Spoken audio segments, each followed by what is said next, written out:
Right. I think you look all right. Do I look a little blue? I'm feeling a little blue. A little blue. There's a song from the 90s just for you. You just made it in the nick of time for the show. Is it live? Are we on? What is today? What's today's date even? I don't even know where I'm at. It's a Monday. It's Monday, It Miranda. is. We made it to a Monday. Miranda, it is Monday. It's Uh-huh. 11. It's 10 o'clock and 40 seconds. I need my coffee. Ah, where is it? It's coffee talk with the Tika. Nothing rhymes with that but chicken tikka. We name drop here with Stephen and all his friends.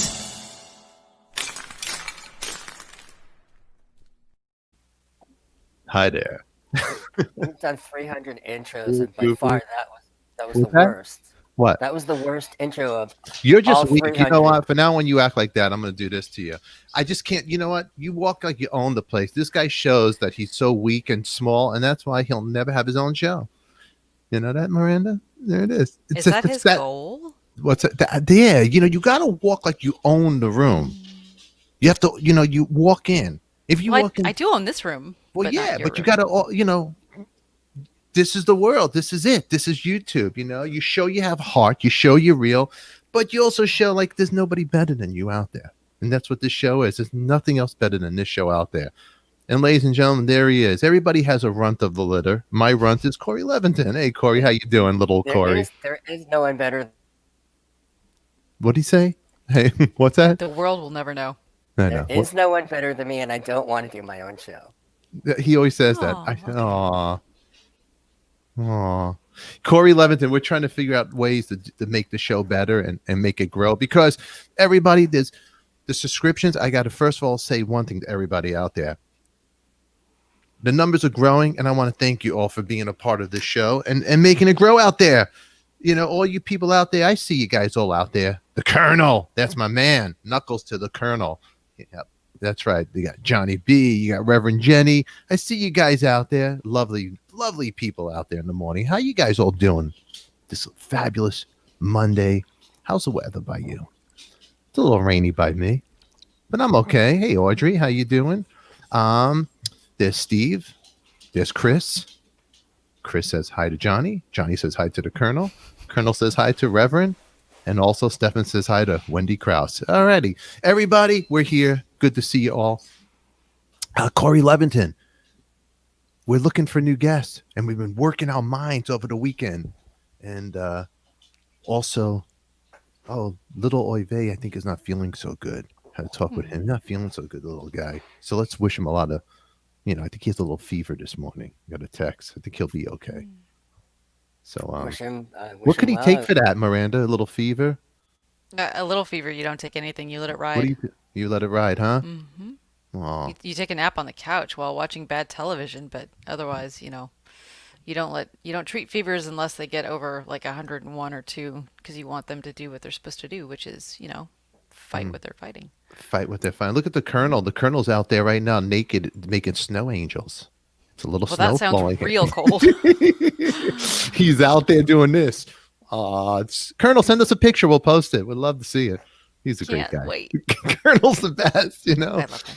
Oh, there's our buddy Steve. Steve, I like the little bubble. Hey, the guy who organized my thing I have my coffee talk here. Then I have another thing for talking wax. Mr. Oz, you made my life complete. Thank you very much. Corey, talking wax this weekend was great. I watched it. It was fantastic. It was great. Mitch was the best as usual. He truly is. He truly is one of the best guys out there, isn't he? Yeah, and Ed Stasium was great too. Yeah. I realized I brought them both to you, and now they're such good guests, and I'm so happy. That's why I think big, Corey. You really are. You're a big part of the show. You do a lot of good things for the show. You have a lot of connections. You're not this little guy you're not just a man with a sloppy bed. You're good guy. You're not just a man with a sloppy bed. You're a man that does good. Yeah, you brought a lot of good people here. Ruthie Fields. Hi, good morning. Yeah, it was you know what? And I actually was thinking, I go, how come Corey's not on this one? This one I was thinking, you needed to be on that one. There was no plan for this one. Mitch Weissman, I don't like vinyl though. That's the thing. Can I be the anti-vinyl guy on hey, Talking Adam D. Wax? Wendy Krause Talking Wax was awesome. I enjoyed it. It was yeah, it was a lot of fun. No, but you were good. You know what? Mitch Weissman, we were showing him vinyl, and I didn't even know that Jeff Cooking with the Kid, everybody. Let me go rewind. I'm excited about it. Jeff Kidd played Dr. Chris. Dr. Chris, I actually thought was going to really win. I actually thought because she's real knowledgeable. Now, I saw her looking a little over there. I go, is Dr. Chris reading notes? Because I think Dr. Chris works really hard at it. That's why I thought she was going to win. She's a person that looks like she's not like me. I just go, I know nothing. She's smart. She's smart. She analyzes it.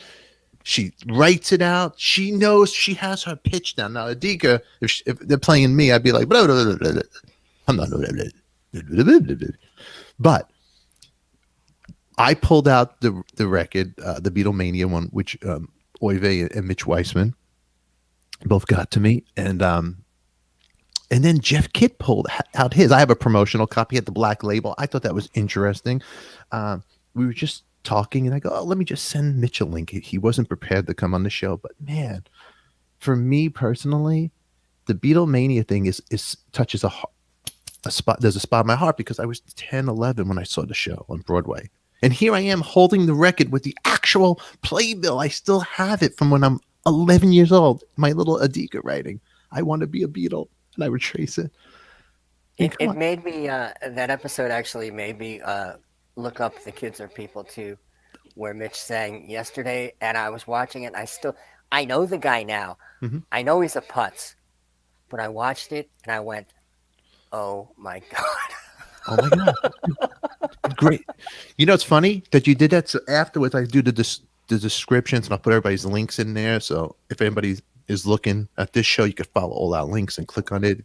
If you're looking for some good herbal and some witchy potions, Miranda got that stuff. You click on there, and if you want, talk to Corey and send him money, because he needs it. Go right there. And if you want to buy some merch from me, go there. But in the clip, Kids Are Us, I put it in there. I put the Kids Are People Too, and it's what's his name? The original host. Bob McAllister. Yeah. He's so good. Mitch comes out with the accent like he's a Beatle. He's dressed like a Beatle with the vest. It's so cool, and it's like old school. You got to watch it, Miranda. It's so cool. I got to see like 3 minutes of it. I got to vote on the first round. No. You got to see the original clip of when Mitch. The original clip. It's like, you know how when you watch certain movies, it's called the uncanny valley, where something is a computer animation, but it's so close, you don't want to watch it. That's how Mitch is. That's what Mitch doing Paul McCartney is like.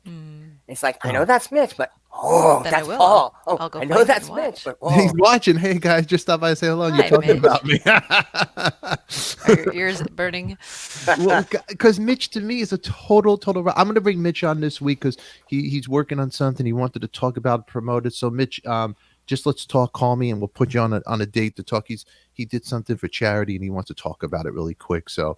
And Mitch goes, can you bring this guys and these guys? I go, I just want you, Mitch. I don't want those guys. and Mitch ties into today's show too, because he was the first person I ever interviewed as a reporter. He when I was 15 years old and I was working for my high school newspaper. It was called the Cider Press. I went to meet him backstage. I didn't know his phone number or anything. There was no social media, so I was just waiting to interview him, and he goes, oh yeah, and he just gave me this great interview, and that's the whole reason we know him now, because if he was a dick to me, I never would know him. I didn't know we could get Mitch. Like I remember going, Corey, I want to do a beat, because it was all like this, Miranda, when we started the show. It's still like the same when we started it, but I was going to Corey, I really want to do Beatlemania. I want to reunite the Broadway cast together. I think we should redo it. It was so good because now that we're a little more professional. Yeah, but they still hate each other like Lennon and McCartney. We got to get Mitch and Paul. Oh, thank you, honey. I know my beautiful bride. Not that bride. I have another one. See, my other one has a job. Then I have a second one that comes in here. I love it. Every man should have a beautiful wife that has a job. I do. Me too. Miranda. We're like Uh, Miranda. eh, eh. We're like housewives, you and me. Me and Oh Corey. yeah, house husbands are a thing. Is it a trendy thing? It You is. did. I went and got my hair cut at a salon in our local Shishi area for a little while, and Gary used to come with me, about half the time. I only went maybe 4 or 5 times, and the second or third time, the owners of the salon came up to him and said, "Are you a house husband?" And he's like, "Yep, that's what I am." I was like, "Yeah, he's not a house husband. He's a doctor in the next town, but that's cool. That's cool." He thought He's a he was a good guy. house You know, husband. I'm so glad, Miranda, truthfully, that you're here on the show and Dr. G is, because Oh, thanks. you guys are really great people. And I want to put it clear out here. I'm obnoxious and I like to mute people. And for the first time on I Friday, know. Dr. G popped his cherry with ADIKA. He was so proud of himself. Was he proud about it? Yes. You know what? I'm so glad that he was proud, because my wife gives me a hard time. You don't mute the doctor. I knew she would. Oh my God. My wife is Pants Nation. Is that what you call it? She is that person. She's Pants. She wears the pants. She walks around this house and she just rules me. And you don't mute the doctor. I go, sometimes I got to mute him. Well, Corey's done worse, so, Yeah. But if he's he the best. survived that trial by fire. Yeah, no, Dr. G is the best. I love him. I couldn't, and the show would not be the same without Corey and the doctor on Fridays. Those guys are like the Oscar and Felix. They're like the odd couple. I couldn't do a better job than you two. That's right. I never feel right representing the medical community, the established medical Well, community. that's good. Because I'm just a douchebag. I know. So that everybody else there thinks. Everybody else thinks. So I'm just for the disclaimer. Just for disclaimer, people got a little uptight with me on Friday because I'm like, if you don't like it, get the blank out of here. And I don't mean to get crazy, and I love everybody that's watching and thank you for support. But sometimes when I put on these headphones, I become a different guy. I become like Superman. I don't know who I am, but it's a show and it is fun. I'm not a political show. I'm going to put a big disclaimer there. I am not political. I'm never going to go that way because you can never win. I want everybody to come in here, and I definitely want the world to come together on my show, not divide. But you know what? Yeah. You can't control other people's emotions and feelings. We're human beings. We're allowed to be emotional. We're allowed to kick, scream. Listen, and current events happen whether we talk about them or not. Also, the Titans lost their wild card See, bid. I know nothing about this. Talk No, about nothing. sports. Let's do sports with Miranda. Tell us, Miranda. Sports All talk. right. Well, the Sports Buccaneers, because they have Tom Brady, he's just won after playing his 30th postseason game. The Buccaneers won, so the Buccaneers are going through. The Ravens beat the Titans. It was very sad. Derrick Henry did not perform. I don't know what was going on. It was like they paid him to lay down. Don't tell him I said that. Yeah, and then I think the Packers are through because the Packers are always through. But The mostly Colonel. I'm just sad about the Titans. See, the Colonel is very much into this stuff because the Colonel has a little pick game that you pick. He Oh, of picks your course he winners. does. Yeah. So the Colonel and Miranda is a good conversation. I'm surprised the Colonel's not chiming in right now over there. See, me and Corey we're so pathetic. We keep looking at Beatle news. We're thinking that John Lennon's going to come up from the dead, and we're going to hear some crazy stuff, right? You and me about Lennon. I just want to hear the one unreleased Beatle track before I die. Carnival of Light, it's called. Oh, I didn't know about this. Tell me. You don't know? No. No, I don't know. You Well, it's breaking news with Levington. Tell me. well, it's not really breaking news, but do you know how bad Revolution number 9 is? Hold on. You need intro. Hold on. Breaking news. Listen.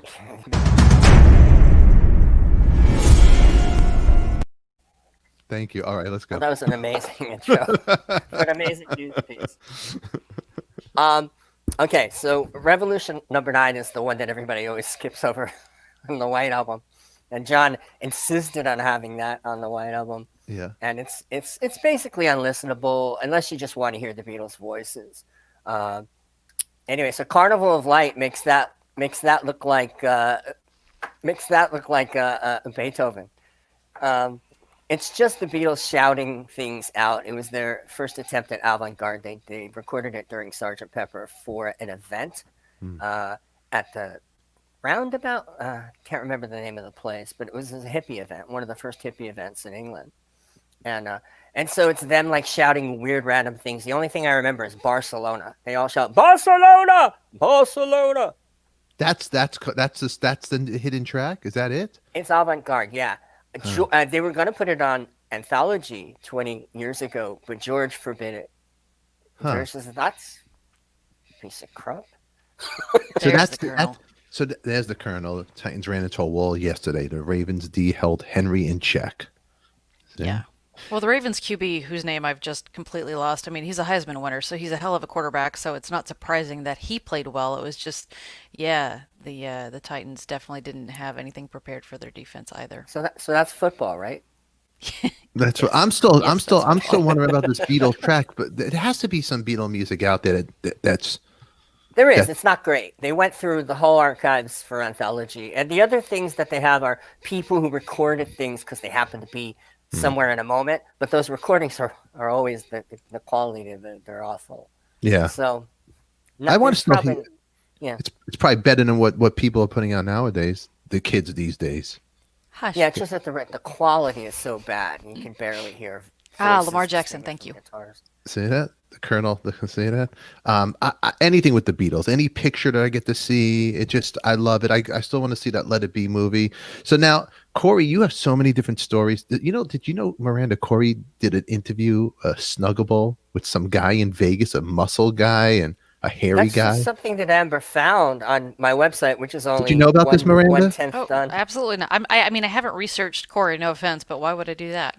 You got Miranda. Wait till you hear this story. Tell Miranda the story about you and the Snuggable guy. Okay, so my friend becomes an editor of Maxim magazine. He goes, "You got anything for me?"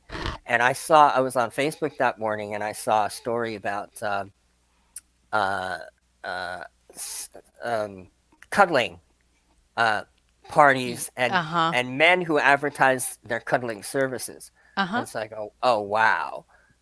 So I found a website like cuddle.com. I don't remember what it was. I called, I wrote to the administrator. I said, I would love to do a story for Maxim in which you put my face on the cuddling site, advertise my services, and then when you get someone, have me go over and cuddle with him. Or her. I was hoping it would be a her, but I knew it was going to be a him. Ridiculous. And it was a him. They let you go? They let? What do you mean they let? They're just a website that facilitates. They're not. Okay. Yeah, a cuddler. Because there are certifications for cuddlers. Like you didn't have to vouch for your ability to do this thing. I did not have to sit through an OSHA class. No, to become there was no certification. This was also in Nevada, where there's practically no certification for anything. A little more lax. So I talked to the guy several times, and he seemed like a really nice guy. I said, "Listen, I'm doing a story for Maxim. I'll keep your name out of it. I just want to have this experience. I will cuddle with you. You get the full cuddle." And I felt like relatively safe. He was just a nice guy. You know, he was gay. Did you get paid? No, that's that was the conceit. I agreed to let him do this for free in exchange for using the photo of him in the back of his head. And so we cuddled. And it was a great experience for me because I realized... It's a great experience. No, this isn't a sexual thing. Well, I don't think it was for him. He basically just needed the warmth of another human being. And I realized, as men especially, we don't do that. Like I don't even hug my father except when we leave for the day. I mean, that was before COVID, obviously. And it made me just appreciate more. It was just a really nice experience. Although I did have my friend Adam Brooks, who was a bounty hunter, waiting in the car outside with a gun. Did you really? And I had a code. Case. I had a code to text him just in case, because you What can't was the code? trust What people. was the code? I don't know. Sugar It was Bear? like 91, like Okay. almost 911, 91 or something like that. But as soon as I walked in his apartment, I knew he was, he was just a guy who But he was a wanted big to hug. guy. There's a picture of Corey He's that a he did huge for the guy, yeah. article. So Corey has his arm around him, and the guy's head is in Corey's lap, and then you could see the guy is holding a wine glass by We his had wine. crotch. And I got to find the picture. I can't find it now because we're in broadcast right now. I'll put a delay. But Corey's over there looking at the picture like this. The guy's head's here. The guy, but you don't see the guy. Kind of the guy looked like Jeff Kidd, the back of his head a little bit, cooking with the kid. And I thought it was because they had the same haircut. And he's holding like a shard in it. Was it a shard that he was? What was he drawing? White lines? It was Zinfandel something. But Corey's over there. You look very comfortable. You look like. It was a genuine moment. Yeah, it looked like a. So that picture you took for the magazine, that was like a real, serious, like selfie. Yeah. You took it. You went like that, but you looked happy. There's science Oh, behind okay. everything that just happened. I'm happy for many reasons. First of all, I knew it would be a great story. Second of all, it was a genuine moment of Connection. connection. Thanks. Yeah. We don't have that enough anymore. No, and listen, seriously, there's science behind this. Gary will tell you that we actually have a physical touch deficiency, and especially men because of whatever it is we've, done with our masculinity. We just don't do the physical touch thing unless we try to make it into something, right? And sometimes what you just really need, and there are definitely people in this area who do are professional cuddlers. I've seen ads. I've known a lady that does it personally, and she's just a real innocuous, sweet human, and that's just what she offers the world because we do need, of course not right now because COVID, but especially because of COVID. On the other side of this, when you're clear to like hug somebody, as long as it's consensual, touch is such an important part of the human existence. Think about newborns and how if they don't have touch, they don't fare well, like in life. You should know this, Stefan. So just it's important to have physical contact. That's not always sexual or leading to other things. It's just the beingness in the world with other people.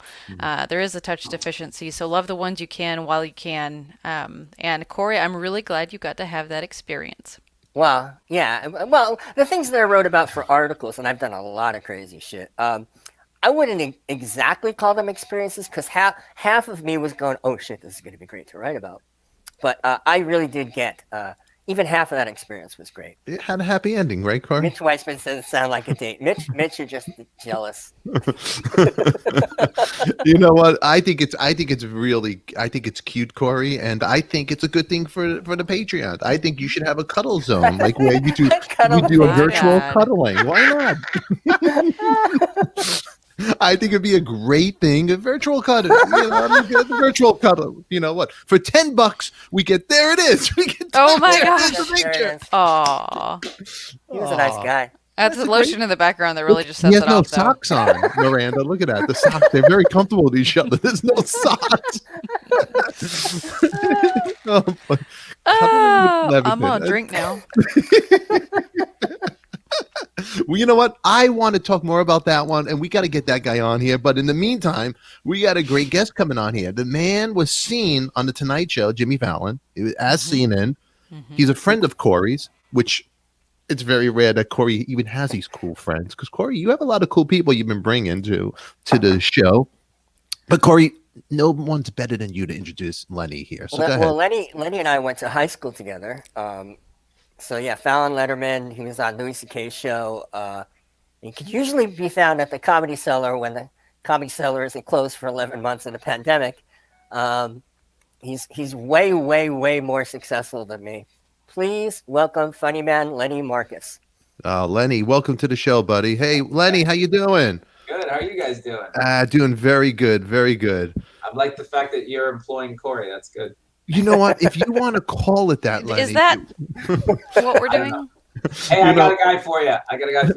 This guy, if you go look up this guy, Mike Fine, he's got a whole cuddle video. He's a comedian from New York. Yeah. He's a piece of work. I'm telling you, get this guy on.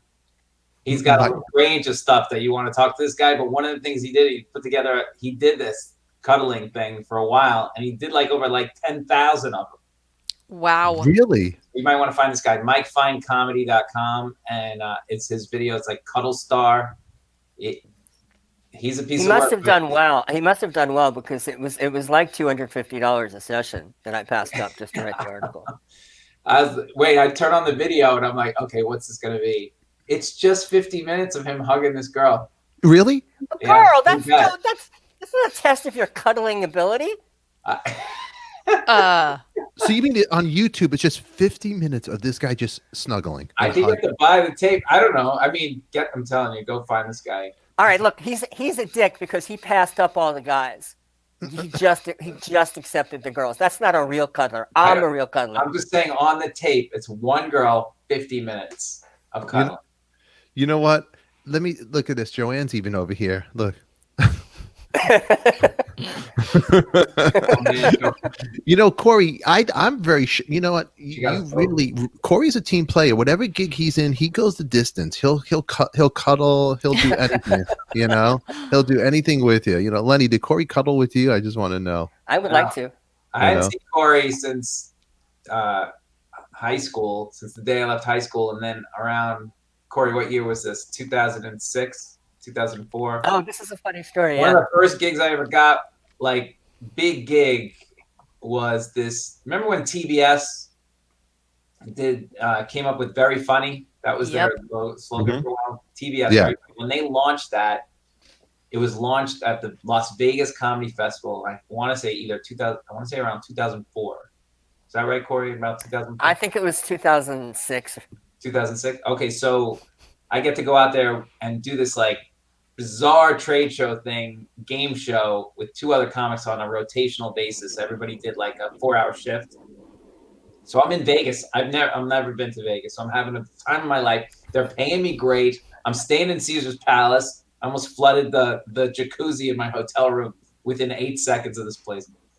But I'm doing this gig, and all of a sudden I see this guy walk through this whole trade show kind of setup, and he's in, what were you wearing? Tell him what you're wearing. Full Caesar outfit. I was dressed in the Caesar's Palace official Caesar costume. Toga, sandals. Yeah, every 25 minutes they had Caesar walk through the casino and just like, you know, with all his like walked by all his followers, and he would like say these he would just read from the script, and it would be like, hail me, this is everybody having a good time, or whatever the hell I was supposed to say. I don't remember, but I was dressed completely as Caesar. So I see, this is the first time Lenny sees me in 20 years. 20 years at that point, at least, right? 20, 30 years at that point. And so then I see this guy walk through, but I'm on stage. And this guy walks through. I'm like, I swear to God, I know that guy. Come on, really? Nuts, but I know that guy, right? And the other comics are looking at me like, what? I go, did you see the guy? They're like, they only see him because he just takes a lap and walks through. So it takes me like 4 times. Just look for this guy. He's dressed in a toga. We can't find him. And it's really funny. I could never find him, but I was like, I imagined him that he was just walking through this thing every half hour, maybe like every 3 hours, when I could turn around and see him. Like, that's that guy right there. Where is he going? You know? And I could never catch him, but he was that. And so yeah, they allow you trying to find him. Were you in Vegas? But this is gonna be crazy. Were you in Vegas? Yeah, you should have said hi. I'm like, what if I'm wrong? Hi, are you Corey? Did you go to high school? What are you doing? I had to speak in this big voice because I didn't have a microphone. I am Caesar. So funny.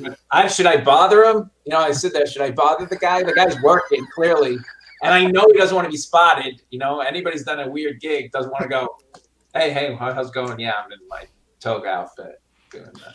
I did want to be spotted, and they let me like interrupt people in the middle of gambling and stuff like that. Oh, would you do that? Would you go up to people in the toga and while they losing their money at the table? Yes, you would. Yeah. Okay, were you in the toga that day as a job, or were you doing a story? That was for my column. I had this column for the Review Journal where I wrote about different really weird jobs around Vegas. And in Vegas, my God, there's 50 weird jobs in every casino. It was the best time of my life. It was so awesome. So you'd go in a toga. So there's a guy sweating, getting the free drinks, losing his money, doesn't know how to tell his wife what he just did. And then there's Corey in a toga with his toes sticking out. Hey, what would you say? I am Caesar. Are you having a good time? No way. Really? Yeah. Oh, my God. That's a gig. Did anybody yell at you? No. Get the hell out of here? No, I mean, look, somebody should have punched me, but everybody was laughing. That is great. I am Caesar. I was accompanied by like 8 people that were walking alongside of me, employees of the hotel. It's fantastic. That is awesome. I am. And they were all going like this because I was going off script the whole time. Oh, you are. You're doing it on purpose, Yeah. and it's bothering people. Well, the people who usually play Caesar have a job to worry about holding on to. I never, did when I did these jobs, so that's why.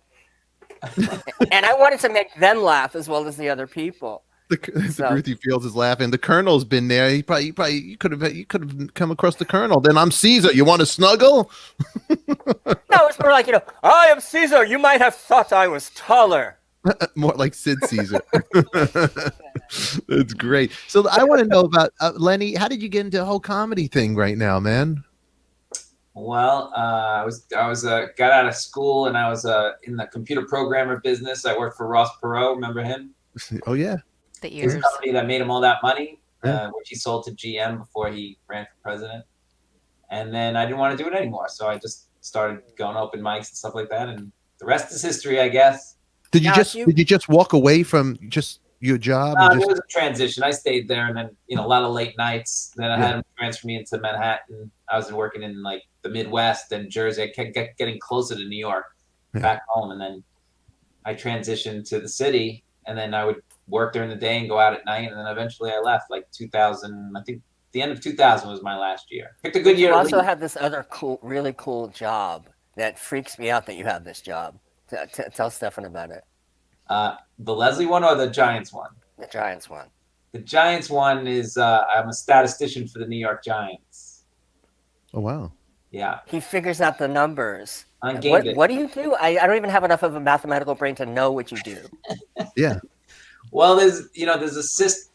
You guys watch the game, so everything is charted. No, you don't watch the game. Okay, I got the wrong podcast. No, Yeah. no, Miranda. I'm here. Miranda, I'm Miranda, here for you. Miranda. I watch the Okay, games. Miranda. So everything gets charted. Lamar Jackson there, he gets the ball and runs for 10 yards. That's got to be calculated somehow. Of course. Right.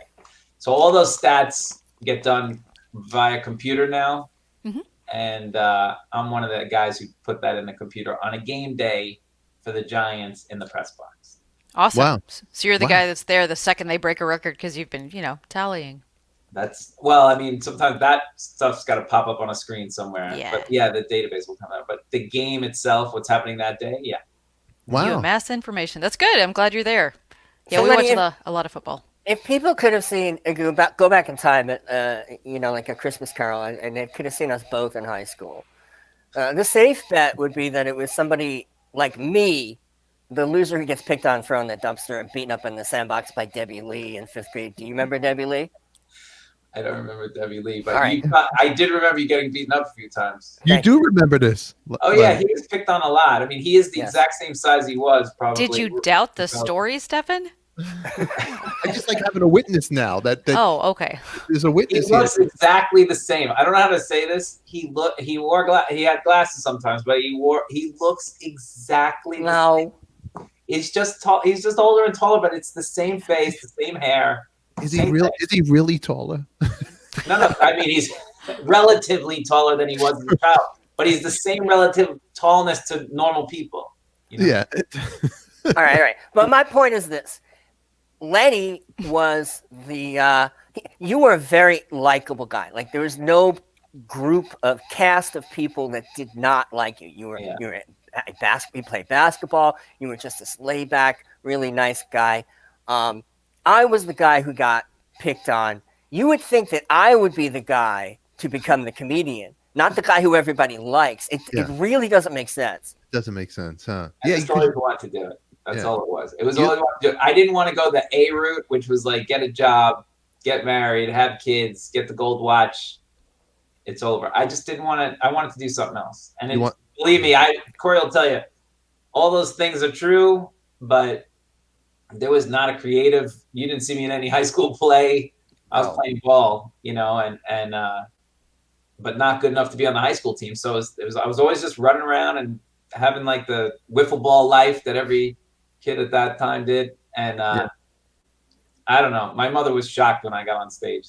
So were you doing the whole New York City, the whole Manhattan, the comedy? You were just like waiting wee hours of the night to get on stage. What was that like? Tell me about that whole thing. It's brutal, the crowd. I used to get on at the Cellar at 1:30 in the morning. So there was and everything was like 15 minutes spots for people, 15, 20 minutes from 9 o'clock to like midnight. And then Dave Attell would go on at midnight from like 12 to 12:25. Mhm.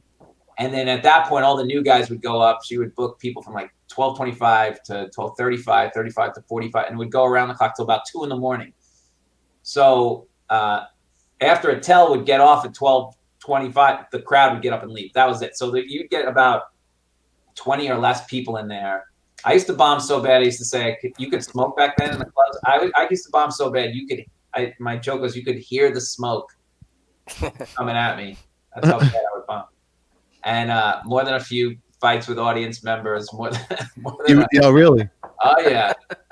Just he said something to me and I said something to him, and next thing you know, I'm the guy he can beat up, which not that hard. So Why didn't I get into comedy? I would have had a good time. Hey, you know, Didn't you? What- Isn't that why we're You are. here? I don't know what I'm doing. I'm like, hey, you know what? This is a great show. And then somebody say something to me. Just next second, you'd see me off the stage. I'd be sitting on somebody's lap, giving well, them. that's a- why this show is good, because they can only just yell at you on the little pop-up things, you know. Hey, don't. You know what? This show is huge now. You don't even understand. It's so huge that Rolling Stone knows about us, and everybody knows. Mhm. You thought because you were on Jimmy Fallon. For the people who don't know this, there's a clip of him I put in the description. The man was on Jimmy Fallon. So what I'm doing, hold on, I'm sorry, Lenny. You two people out there, what I'm bringing to you right now, I'm not bringing some hodgepodge. I'm not bringing a hodgepodge comedian. This is the real thing here. You know what? They're You not got playing- Fallon, ADIKA. It don't get bigger than this, Lenny. You could thank me later. But Lenny, Lenny, I want to know when you lost your virginity. What age? I don't want to know that. I want to know I about do. Leslie. And I want to know if when. it's somebody that I know. did not lose my virginity to Leslie, I could tell you that. Hey, Lenny, so when did you get what year were you doing this? What year was this around you in Manhattan doing the comedy thing? I started comedy in 94 or 5, and then Okay. I moved into Manhattan probably like 98, and then I was done. I've been running around the city ever since. So we're in California at this time when he went to the city, Corey, when we left Manhattan. Yeah, right. Yeah. So Lenny, you do Hollywood, like the Comedy Store, any of that stuff? I rarely go to LA. Really? Could be more of a New York comic, but now I'm forced to go to LA because I work with Leslie Jones a lot. I helped her write that album, her Netflix special. Wow, She just won that. We just won the People's Choice Award. that's She great. won that. Yeah. Congratulations. That's So great. Yeah. funny. That's great, man. I mean, come on. Wowie Awards, whatever that is, and then we're working on Supermarket Sweep together, and now we're writing. We have a movie in possible production. We'll see. We'll see what's up. Are you This the is- most successful? Are you the most successful graduate of our class? I know I am not. What does that mean? What does Yeah. that mean? What does that mean? Life isn't successful. Let- It's perception. Is it There's gonna a be any- guy. There's a guy named Michael Holtz who owns like an airline company. Oh, I know. I remember Michael Holtz. Yeah. Yeah, He owns he's an like a- airline company. it's like I don't know what I don't know what anyone does. Well, Maybe isn't that that's why I don't successful? He owns an airline company. He's rolling in it. I mean, come on, Corey. You know a guy that owns an airline company? That's big.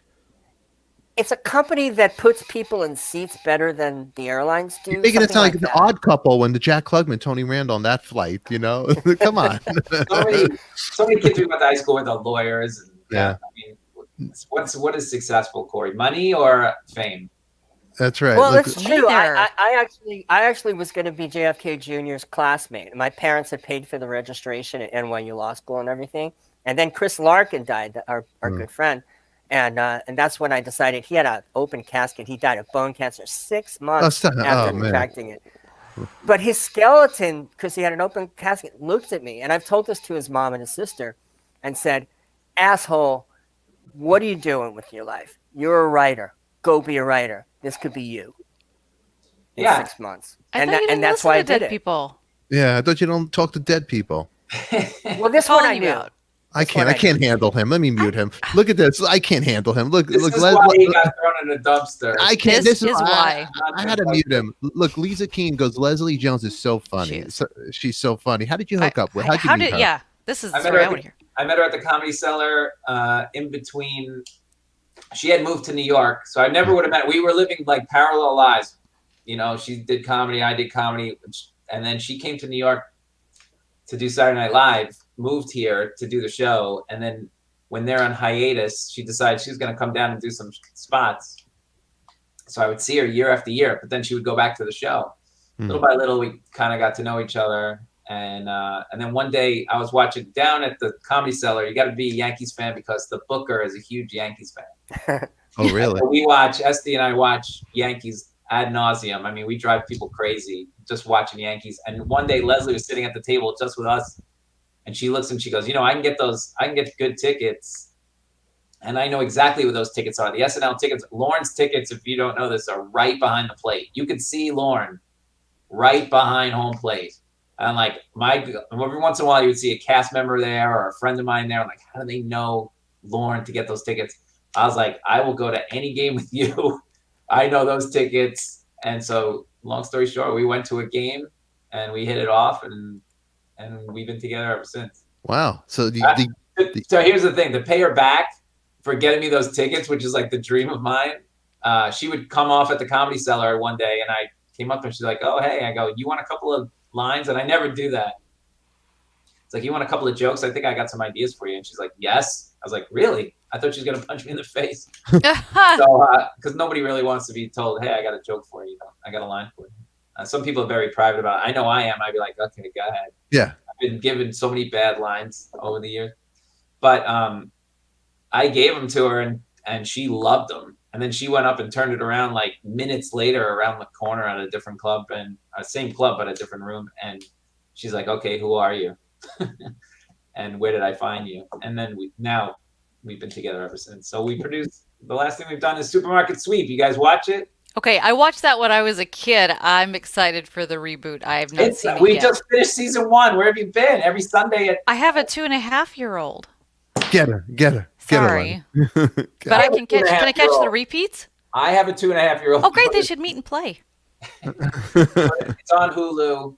Okay. It's on YouTube, and you can go watch the repeats. I'm very excited about that. Yeah. Hopefully season 2. Waiting to hear. That's very cool. The Colonel, I'm dead now. I want you to go be a Corey. It's difficult to cuddle a ghost. Yeah. You got the bed right in the back. Yeah, that's his life, the bed over there. That's Lenny, a pretty cool story, man, you got going on here, that you turned something, something that Corey wanted to do. At least you're doing it. I'm proud of you. I actually did life. I'm just getting paid more than him right now. Yeah. Well, that's not a big bar.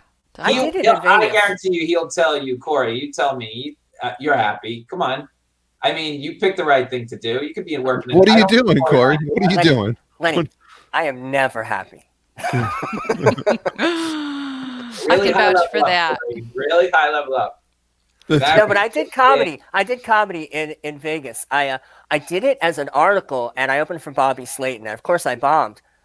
But I got to know the bookers and stuff like that, and they said, hey, would you like to come on? Because they wanted, me to do something else for the paper or whatever. That was their motivation. So I did it for like I did it 3 or 4 times.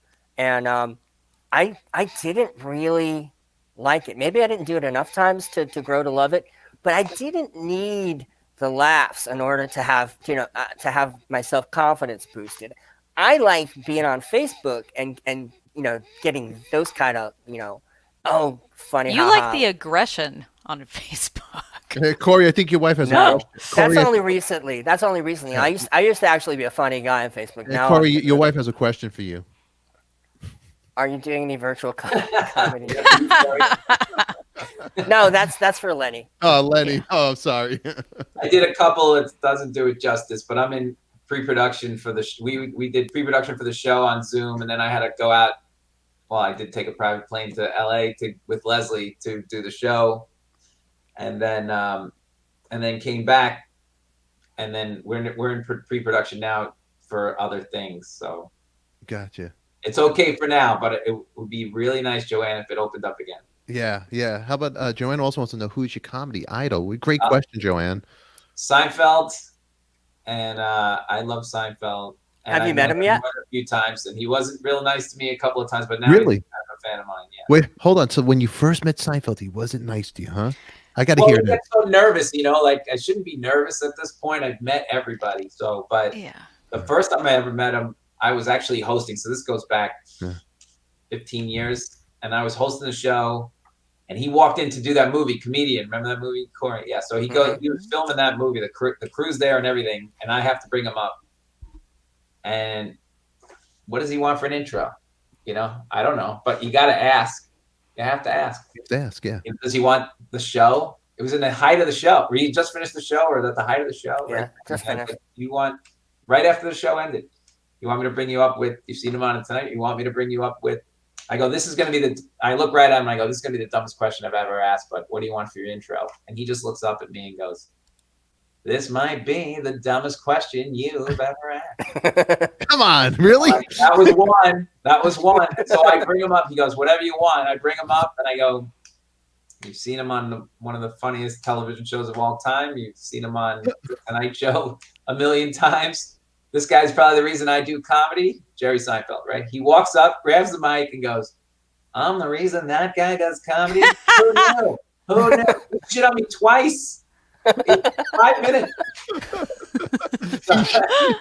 So, and then later on, I had opened for a good friend of his, Tom Papa, on a special, and then he did a show. He was the executive producer of The Marriage Ref. I don't know if you remember that show with Tom Papa hosted The Marriage Ref. Yeah, Tom Papa always opened for Seinfeld in Vegas.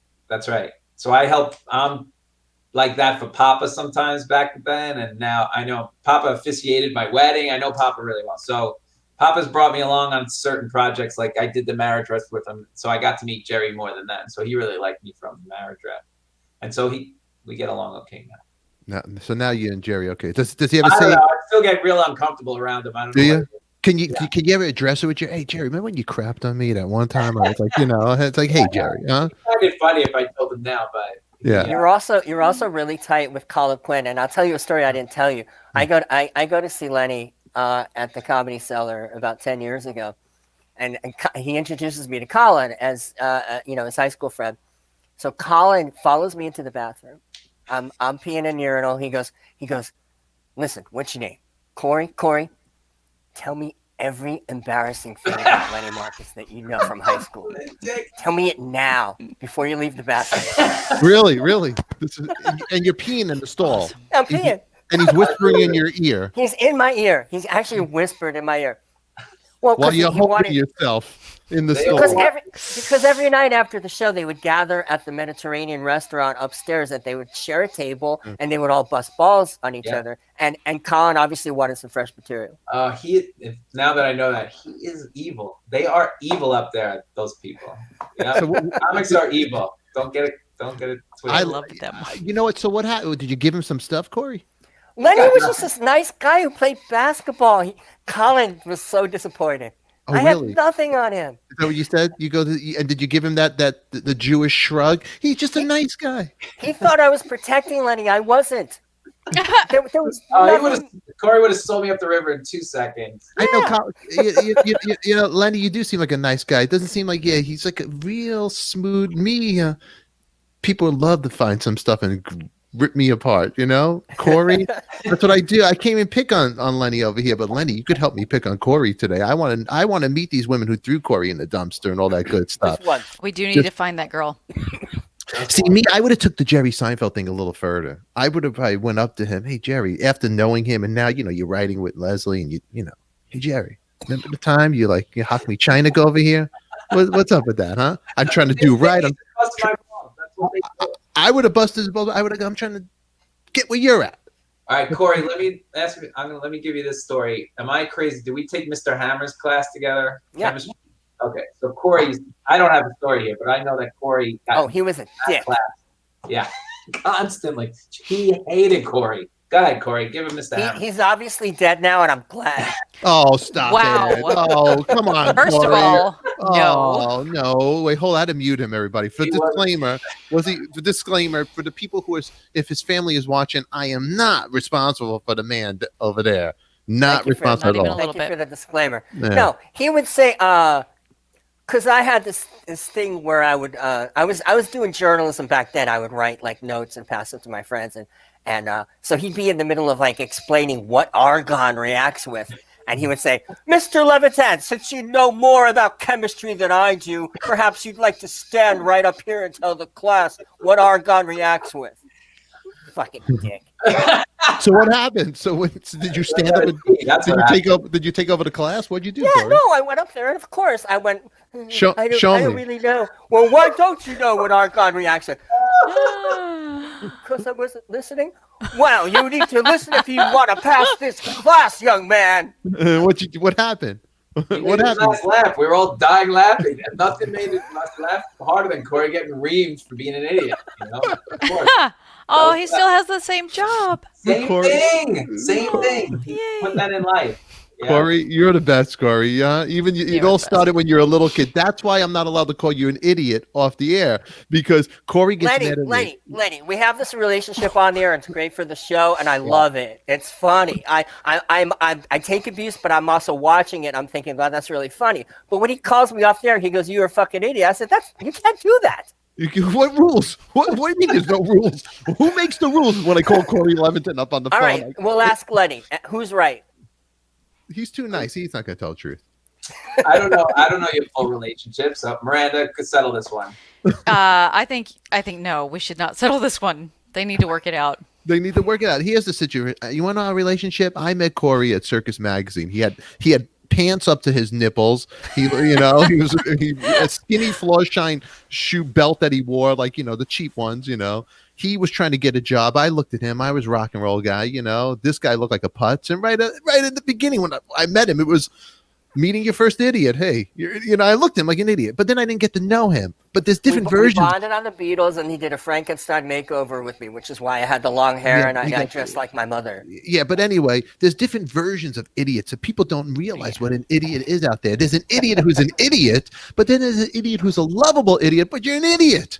So there's a mean way to say you're an idiot, and there's a nice way to say you're an idiot. And listen, the first time I met Corey, he called my husband I hadn't actually met him yet. The first time my husband met Corey called my husband a prick, right? Irresponsible prick. The guy's a professional doctor. Oh, he's an MD, like actual medical doctor. Yeah. And then when I met Corey, last. oh, you should see the video. When I met Corey on the show, it was, I don't know, maybe the second time I was on here. And I mean, I ended up calling him a fucker, which is not the same thing. But I mean, we've got this relationship, so I can't call any games between Stefan and Corey. Because Now rewind the story. She actually sent me a note in the mail. Sorry, I called you a fucker. but that is rewind- hand-painted that's original hand-painted. art. Yeah, but I'm going to say, Lenny, to rewind the story a little bit, me and Corey had this relationship. He goes, hey, you should do this, like this type of show. I'm like, you're out of your mind. Yeah, I'm not. But anyway, long story short, he comes on here, and it's a day that we had the guy who's Peter Beckett, who's saying, baby, come back. Nobody knows who he is, but you remember the song? Nobody knows who he is. Nobody knows who he is. But Peter I didn't Beckett, know. but he thinks he knows who he is. Let him think he's, baby, come back. I mean, everybody knows the song. It's a They great might not know song. him, but So Corey is interviewing the guy, and the guy goes, "Hold on," and he bounces Corey back, and Corey gets nervous. Corey upset him a little bit. Then the doctor comes on the show that day, and I didn't know Miranda. I didn't know the doctor. My wife was a pharmaceutical rep, and she knew the doctor. She goes, "If you could have a doctor on your show," I'm like, "Okay, let's do this thing with the doctor. I don't know this stuff." And the doctor's Corey's he's very opinionated about what his beliefs are. And I'm not a political show at all. So hold on. My beliefs are science. Hold on. I'm muting you. So anyway, it's a good call. You know what? We are not a political show. Please. What the man over there agrees. I'm neutral. I'm like Switzerland. So anyway, Lenny, he starts going, everything I like about this doctor, I see, I have no problem with him. 2 minutes to 5 minutes into the interview, this guy starts going like this. His internet is shaking like this. He calls the guy, what did he say, Miranda? irresponsible prick? And they shake it, and then I muted Corey while he's having a tantrum. On the air, the camera's shaking like this. He's muted as so. He's like this. And then he goes off the air. And I slammed my phone down. I was on my phone at the time. No, he was going a little into anti-vaxxer territory, and I objected to it. But he's not. But he's not an anti-vaxxer. I know, but you wouldn't listen I to know the guy. that now, but when I first heard him talk about why some MMR vaccine was dangerous, I went nuts. But you didn't give the guy a chance. Do you see you have a problem? Say you're sorry. It's hard for Say you I'm to. sorry. Yeah, say you're sorry you hurt the doctor's feelings that I've weekend. already apologized. You to need to him do 6 it months more ago. because that weekend my wife was going to divorce me. My wife was so mad at me that weekend. The show's about Lenny. Now my wife was going to leave me. And I had to walk in the dog, having a nice walk the whole weekend. I go, that was a fun show. My wife wanted to kill me because of you. And that's why you're an idiot. Well, this is why. Let me wrap it up because I got to run. This is why he got thrown in the dumpster. This is why Mr. Hammer yelled at him. This is why you get all these stories. He's not. He looks the same. He is the same as he. Very. Yay! I I love that picture. This is me like a month, 2 months before entering college, people. And this is not me in 8th grade. This is me going through the high school yearbook that had just been distributed. That's you before you became this guy right here.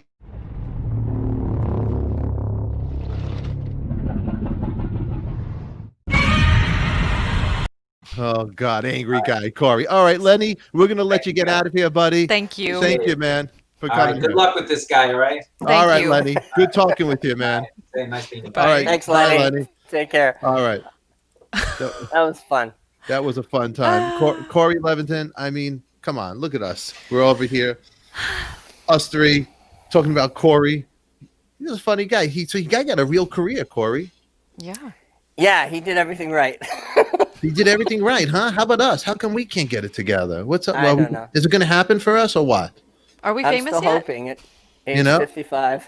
You know? Do you think it's going to happen for us? I think so. I think so. I think think so. so. Let me tell you something.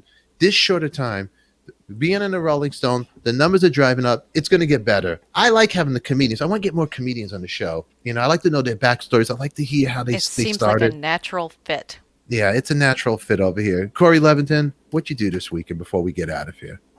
I don't Tell the even know. people. It's not the weekend. The The past show, weekend. No, the past weekend. What you do this past weekend? I don't know. We did went on nothing? a hike. You went on a hike? That's it? I looked for Nothing? jobs. You went? Yeah? All right. Well, you know what? The Colonel has a message for you, Corey. Look at this. What? Right over here. Where is it? The Colonel. Somebody hated Corey. Who knew? Oh, I want to smoke a joint with Corey, but no freaking cuddling. Let's put some questions here for Corey, huh? I won't smoke joint with you, and for the reason being that I don't put my mouth in someone else's saliva. You don't, That's true. Yeah. huh? Corey. I'll start a joint, but I will not take it from someone else. Uh-huh. That adds up. Look at this. Audrey over here. I would have liked if you guys had let Mr. Marcus speak a little more instead of bickering, though. That's Aw. that's true. Yeah. We have to have Lenny back on. Oh. I That's want to right. know when he lost his virginity. Amber needs to chill sometimes. Aw.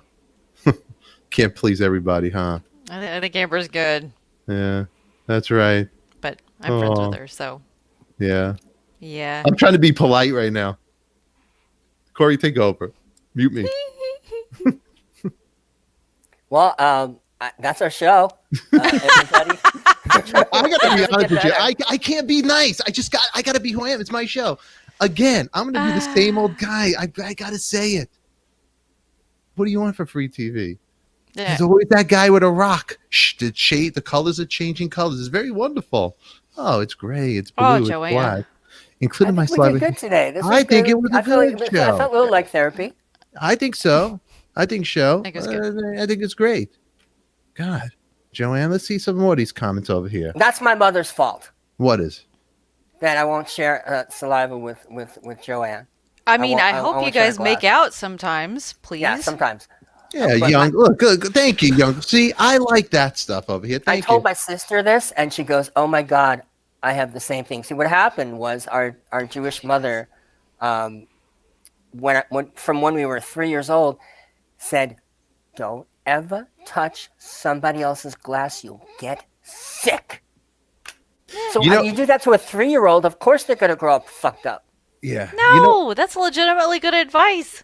I was threatened with mono at the age of 5. Like, you're going to get mono and you're going to end up in the hospital. It's like, I don't know what that is, but I don't like hospitals, so I'm never going to drink somebody else's drink.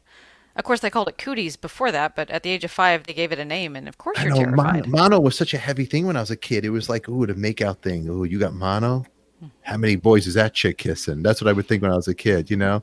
Yesterday, we took my little one to just a school playground, and we went walking with the dogs, and I was thinking for a second, I had a deja vu. I go, oh my God, this what it was like growing up in Brooklyn. I'd hang out at a schoolyard. There was no internet. This was great. It was like, I was looking at the hopscotch, the white paint in the concrete. I go, oh my God, I totally forgot like what it was like to be a kid. Like I was just like checking it all out. It was a very special moment I wanted to share with you. I'm trying to be Mr. Positive, bring it all back right now. That's very Instead of yelling at people in the audience over here, I'm trying to be nice because, I cannot be so nice, Corey. I don't know, Corey. I want a copy of both of your books. That's what I going want. back to the message I sent last night. Yeah. What, Corey? It's fine. I'm fine with you. I think the show is hysterical, and I've accepted you. I've known you for 30 years. So can I call you? Can I call you today and call you an idiot? You can call, because now it's a joke. You can call me. You can do that once. It's not fun now. Now I can't. You took the fun out of me going. I can never do it now. Now I can't. I felt the air going out of that balloon in that moment. Right? It's all gone. It's all gone. It won't fly anymore. No, I can't even call him an idiot. Like if I call you an idiot, it doesn't mean you're an idiot. It's like you ruined my joke. You really upset me right now. That's how you got me. That's what Miranda. This is what upsets me.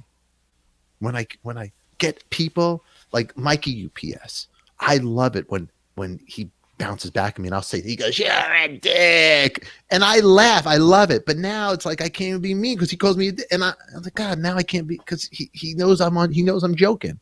The joke is good when they think I'm not joking. Does that make sense? It does. Yeah. Now everybody knows that the joke is a joke. I don't want people to know. I want to be the Ebenezer of YouTube. Bah humbug.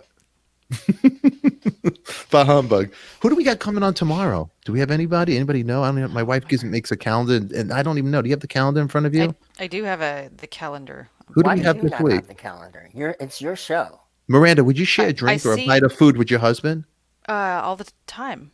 Oh, you won't do it, Corey. You won't share a bite of food with your wife? I have a problem doing it. I do it just to prove that I can, and then it just goes away. Then I can't. Ooh, we've got a really cool photographer coming to hang out on Thursday. Is it Mark Weiss coming? Yeah. Yeah, Mark Weiss. That's Thursdays. Thursday. That's a big show, everybody. Mark Weiss. But wait, Miranda, so you kiss your wife or no? What? Well, I'm not going to tell you about my wife, but I do kiss Gary. No, I'm talking about Corey. Do you kiss your wife? Yes, I kiss my wife, but if my wife took that same saliva from when we kissed and spit it into a glass, I would not drink that glass. Well, And why my the fuck mother would you just- want to drink anybody's saliva in a glass? That's weird. But it's the same thing, isn't it? See, it's marketing. No, because you don't It's lick the your same straws thing. before you take a big drink. You just It's the drink, same thing. yo. That's the amount of saliva I would swallow when I kiss her, but I don't want it Oh in a my glass God. to drink it. And that's marketing, You're and it's my married mother's to fault. this one. Yeah. It's my mom's fault. Bring Have my you talked mom to in. your therapist about this? Yes. A lot? Yes. Are you making progress? She said to do exposure therapy, so I do. Did I you get said, a new okay. therapist? You got a new therapist now? Well, now I need a new one because she fired me. Yeah. So see, this is why. This is why. why. This is why you're. Quit. That's a crazy thing, Corey. So you'll kiss your wife, but you won't eat the same cookie with your wife. Right. You'll kiss your wife, but you won't drink out of the same straw as your wife. Correct. Okay. There's a lot. There's a lot going on. Yes, there is. I explained to you why. All right. Don't ever share a drink with So you- someone else. You'll get sick. So your mother messed you up. Yeah. Do you when She's you when well-meaning. you're She's having well-meaning. sex with your wife? Do you ever see your mother's face? If something reminds me of my mother in that You moment, don't have to answer Yeah. this question. Please stop. no, it's awful. Do you actually in the bedroom? You'll sometimes vision your mother. Very rarely, but when I do, it's Oh my God. What's that? What when you is she yelling at you like the face? Don't you Okay. ever? I love my mom. It's not her fault. She was a victim of her own poor upbringing, but she didn't do a lot to change that. I need to go. Me. All right, Maria, we're gonna let you get going over here. But look, Mark Weiss is gonna be here Thursday. Mark Weiss has a connection with Corey and I because our former boss, Jerry Rothberg, who owned Circus Magazine, what Corey and I worked for, the best job in the world. It tainted us. It was. Jerry actually started Mark Weiss's career. I actually been trying to get Mark forever on the show. Never heard a return phone call. The minute Rolling Stone wrote about us because of Corey getting that out there, hey, you know what happened? Mark called us. He wants to be on the show. Then I started chatting with him. Hey, I tried to get you. Then he said, Jerry Rothberg. So if Jerry, you're watching, a lot of love for you out there. Circus Magazine, best place in the world, best rock and roll magazine. On this day, rock and roll, the Monkees was Daydream Believer was number one on this day. Thank you, Robbie. That's a nice. We love the Monkees. Mm-hmm. So Mark is going to come here. The guy shot Motley Crue, everybody. He was a huge photographer in the 80s and 90s. When I got to Circus, he was like the big shot. He wasn't even there anymore at Circus. He was like, went on. Well, Guns N' he Roses. still freelanced for us. I remember him on the phone, but he never came in the office. We had a staff photographer named George DeSoto by that point. George was the staff. There was a bunch of different photographers, but Mark was he became like the big guy. He has a book Mark, out. Neil Preston, and Neil Zlozauer. They were both Neil? Yeah. But Mark was like the big one. So we're going to have him out here. We, reminisce about Circus and all that good stuff and what Mark's doing in his new book and make new friends. I mean, God, the guy took great pictures of Motley Crue during that. If you saw the movie The Dirt, Mark was the guy taking the pictures in that crazy era with all these great rock and roll stories. Yeah, he got to know all of them too. Yeah. There's going to be a lot of better than the writers did because he went on tour with them. Yeah, the writers you guys were kind of treated like aliens a lot of times. Well, what happened was what you saw in Almost Famous was right. In the days of Cameron Crowe, and they would put him on a bus, to go around with Led Zeppelin. Mm-hmm. But invariably, every one of those stories contained something that they really didn't want to get out there and really got them in trouble. So by the time it rolled around to us in the late 80s, they learned you only do a phoner, or you only put him in a corporate boardroom at the record label with the writer for 20 minutes. That's all we ever got, unless we got to be friendly with the band. Like I got friendly with Extreme and Enough's Enough and Black Crowes and stuff like that. So I went out with them. But if you weren't friends with them, that's it. That was like the time when Gilby got into Guns N' Roses. I was working at Circus, Miranda, so they couldn't get into the things that I was getting into because I was at the backstage. I was at the hotels with the band, hanging out, and there was a whole scene. And I'd come back to Circus Magazine.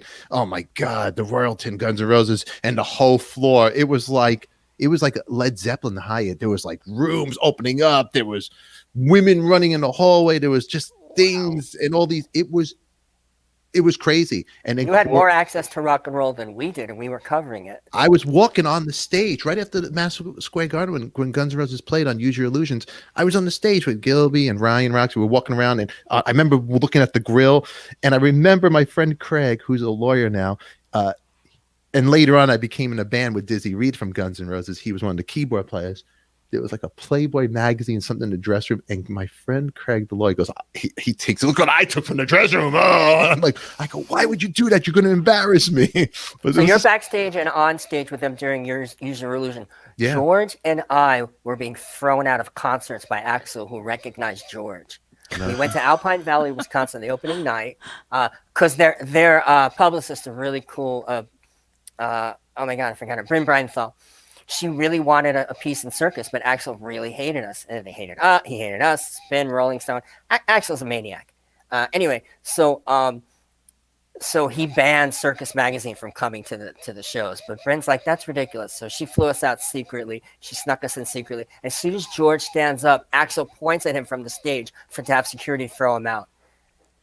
Awesome. Yeah, I remember that story. And then I'd come into the office, hey Corey, you can't come with me. And I was like the mailroom boy for Circus Magazine. I go, hey man, you can't come with me. And and I'd have these stories. I go, well, I got this, I know this, but I wouldn't tell them. And anybody be mad at me. I go, well, I saw this, and that was those were good times, man. Those were good times back then. It was definitely, but for all of us, I should have been a writer, But anyway, on that note, it's been a great day. It's the witching hour. Miranda has to take care of the baby. Corey Levington has to just maybe he'll talk to me and I could call him an idiot. But Or he can find a new therapist. everybody else, oy vey, we hope you feel better. Mikey UPS, for the record, he's not sick. I don't know. Everybody in the comments thinks there's something going on, but you know what? Just to let everybody know, the show still goes on. Mm-hmm. And on that note, everybody, we'll be here tomorrow at 10 a.m. Pacific Standard Time. I have some big stuff coming on down the road for the show. Mm-hmm. There's a celebrity birthday that I'm doing for somebody. I can't really talk about it, but you'll find out. You'll see. Cool. You can't talk about it. It's a surprise. But on that note, subscribe. Hit that like button. Thumbs up. I forgot to pimp Lenny's podcast. It's called the Four Corners Podcast with Lenny Marcus. It's on iTunes. Okay, it's on iTunes. What is that again? Four Corners Podcast, and 4 is a numeral, not spelled out. It's really funny. How about for the people who have to get a pen right now? Give them a second. or they could watch it back. You have a pen? Yeah. That one doesn't write? Okay, I'll let you get another one. Yeah. Oh, you ready? Okay. 4 corners. No, 4. It's a numeral. I'm like talking to my mom. I don't understand the computer. 4 Corners Podcast with Lenny Marcus. It's funny. It's funny. It's coffee talk with ADIKA. Nothing rhymes with that but chicken tikka. We name drop here. With Stephen and all his friends.